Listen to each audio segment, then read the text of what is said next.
Tous, soyez les bienvenus à la 12e présentation de la série 3, Insertion professionnelle et intégration des immigrants au Québec.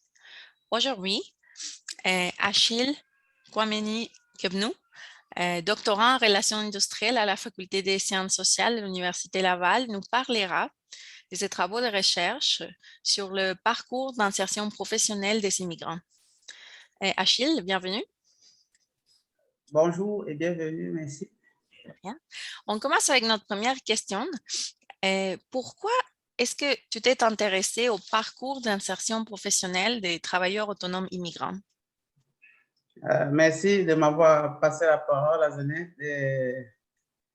Pourquoi je me suis intéressé au parcours d'insertion professionnelle des travailleurs autonomes immigrants? Ce qu'il faut d'abord savoir, c'est que, en fait, tel que le mentionnait Fuller 2015 dans ses travaux sur les parcours d'insertion des immigrants, la question de la mobilité revêt un caractère assez essentiel dans l'analyse dans l'analyse du processus d'installation des immigrants nouvellement arrivés dans les pays d'accueil. De plus, les recherches qui se sont intéressées, n'est-ce pas, au rôle de l'auto-emploi dans l'insertion professionnelle des immigrants ont des arguments assez diversifiés et parfois même contradictoires.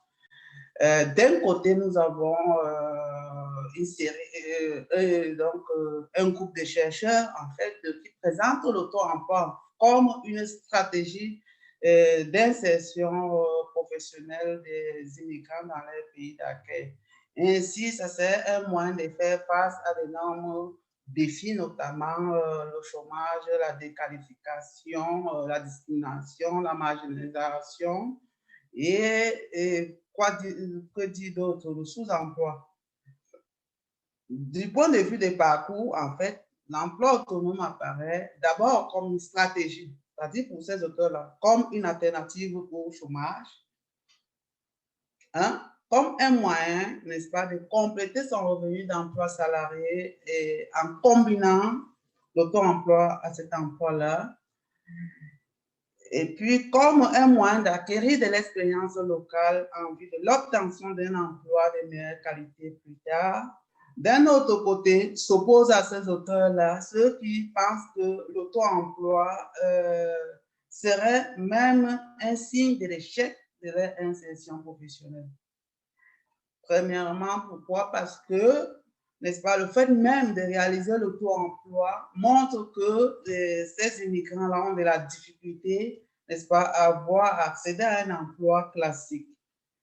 Par ailleurs, ces auteurs soulignent aussi le fait que le taux de sortie dans l'auto-emploi est élevé chez les immigrants, ce qui peut être un signe ici que les immigrants qui s'engagent dans l'auto-emploi sont très susceptibles de faire faillite par la suite.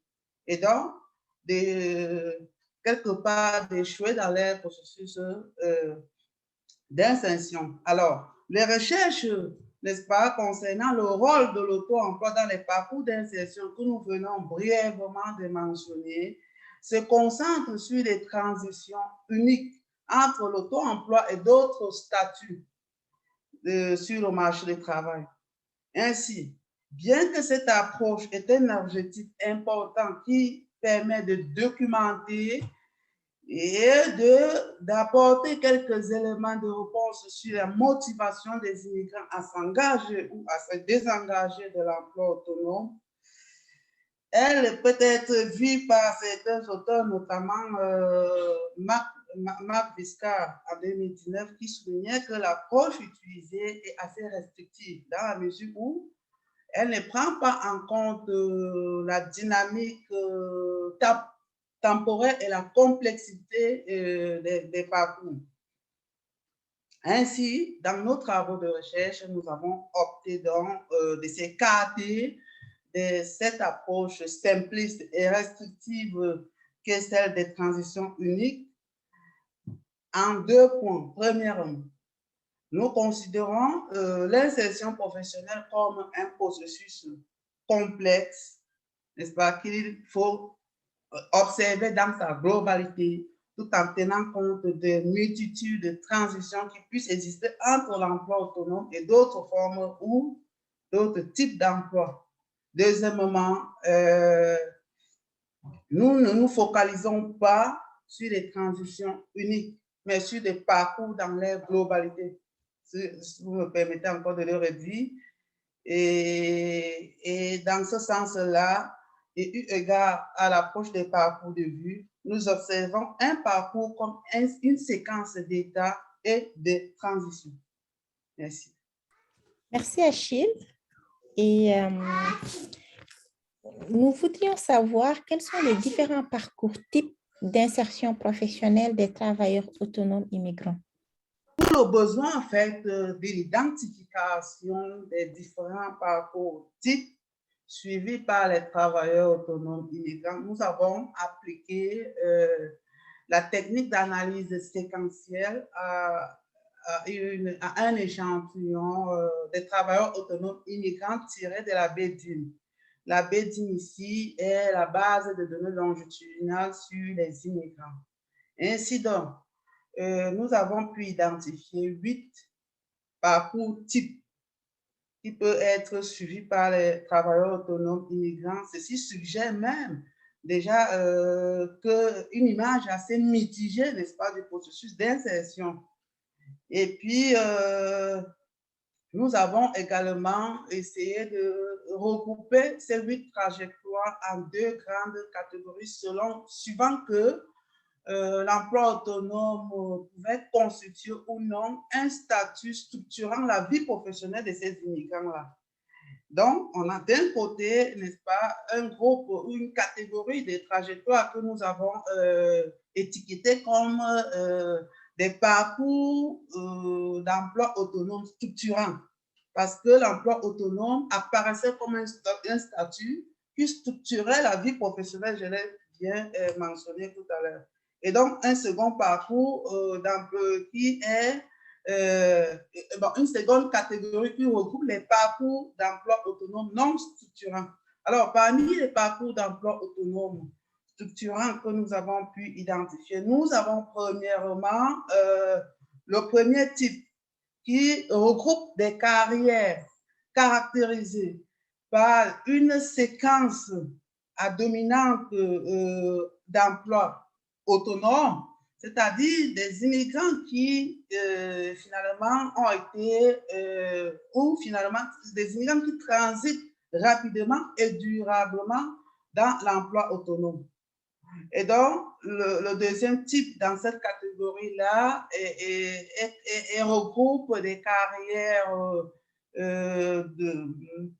caractérisées par une séquence dominante du sous-emploi à l'emploi autonome. Donc, les immigrants qui suivent ce type de parcours s'engagent dans l'emploi autonome après une période non négligeable passée dans le sous-emploi. Le sous-emploi ici, n'est-ce pas, pouvant représenter un emploi faiblement rémunéré, le chômage ou le non-emploi.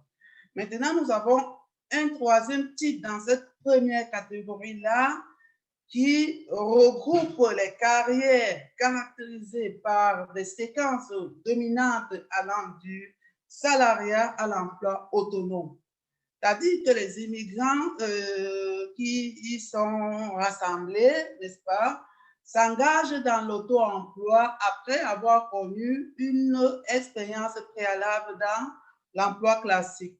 Nous avons le dernier type dans cette catégorie qui est la quatrième, qui regroupe des carrières caractérisées par une séquence dominante de l'emploi autonome vers l'emploi salarié. Donc, les immigrants s'engagent rapidement dans l'emploi autonome, mais pas durablement, parce que ceux-ci sont appelés, n'est-ce pas, à transiter ou à sortir de cet emploi-là pour opter pour l'emploi salarié après. Alors, pour ce qui est des trajectoires d'emploi autonome non structurants, nous avons pu identifier également 4. Il faut noter ici, je tiens à le rappeler que les trajectoires d'emploi autonome non structurants sont les trajectoires dans lesquelles les immigrants utilisent l'emploi autonome comme un emploi supplémentaire ou de façon ponctuelle, occasionnellement. Et donc, les trajectoires, c'est-à-dire que les trajectoires représentatives qui apparaissent, n'est-ce pas? Donc, en fait, le statut d'emploi autonome n'apparaît pas de façon, je vais dire, marquée dans les trajectoires, dans les séquences qui caractérisent les différents types de trajectoires que nous avons ici. Donc, premièrement, nous avons les trajectoires d'emploi salarié permanent, où les immigrants s'engagent rapidement et durablement dans l'emploi salarié. Nous avons les trajectoires qui vont du sous-emploi à l'emploi salarié, c'est-à-dire après une première période, première expérience assez tumultueuse au départ, où les immigrants connaissent des périodes d'emploi faiblement rémunéré, de chômage ou de non-emploi. Ceux-ci vont par la suite, n'est-ce pas, se trouver peut-être parce qu'ils ont eu une expérience d'emploi faiblement rémunéré, peut-être, bon, plusieurs hypothèses seront formulées dans la suite, mais ceux-ci s'engagent dans l'emploi salarié après une période assez tumultueuse. Puis, nous avons les trajectoires des personnes qui, n'est-ce pas, vont partir de l'emploi salarié au sous-emploi. C'est-à-dire, ce sont des personnes qui, étant préalablement dans un emploi classique, n'est-ce pas, vont se retirer partiellement ou complètement du marché du travail par la suite. Et puis, la dernière trajectoire dans cette catégorie-là est la trajectoire de sous-emploi permanent qui regroupe des immigrants qui ont passé presque toutes les carrières professionnelles en situation de sous-emploi. C'est-à-dire que ce sont des personnes qui ont passé leur temps à transiter entre le chômage, emploi faiblement rémunéré ou le non-emploi même. Donc, voilà, assez brossé rapidement, n'est-ce pas, les 8 parcours types représentatifs que nous avons pu identifier dans notre sous-population. Merci. Quels sont les mécanismes théoriques pouvant justifier les profils des parcours d'emploi autonomes et structurants identifiés précédemment? Concernant les mécanismes, il s'agit ici pour nous de formuler un certain nombre d'hypothèses qui pourraient être validées ou invalidées, n'est-ce pas, à la suite de nos recherches. Donc, à partir d'ici, on décide de se focaliser uniquement sur les 4 premières, c'est-à-dire la première catégorie des trajectoires que nous avons présentées à la question précédente. Ainsi, pour ce qui est de la première catégorie, le premier type qui est le parcours d'emploi autonome permanent, il faut dire que les immigrants qui sont regroupés ou qui sont rassemblés ici semblent être ceux, n'est-ce pas, qui détiennent du point de vue de la théorie culturelle, des caractéristiques culturelles, permettez la tautologie, qui les permet d'être prédisposés à prendre des risques et donc de s'engager de façon permanente dans l'emploi autonome. Concernant le second type, autant pour moi, qui est des personnes qui vont du sous-emploi à l'emploi autonome.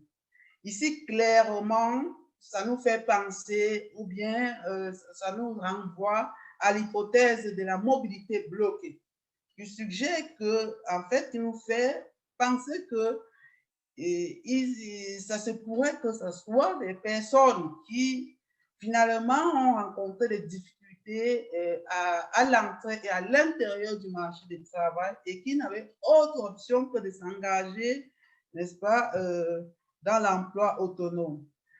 Alors, tout cet ensemble d'hypothèses qui sont formulées et qui peuvent être valides ou non, n'est-ce pas, seront analysées en détail dans la suite de nos recherches qui sont en cours actuellement, où nous essayons, n'est-ce pas, d'identifier les caractéristiques individuelles, familiales, locales et même du marché du travail qui permet de différencier ou de caractériser chaque typologie. À partir de ça, et compte tenu, n'est-ce pas, de la littérature sur les déterminants, n'est-ce pas, de l'auto-emploi découlant de ces différentes théories que nous venons de mentionner là, on pourra très certainement, n'est-ce pas, valider ou invalider certaines hypothèses. Merci.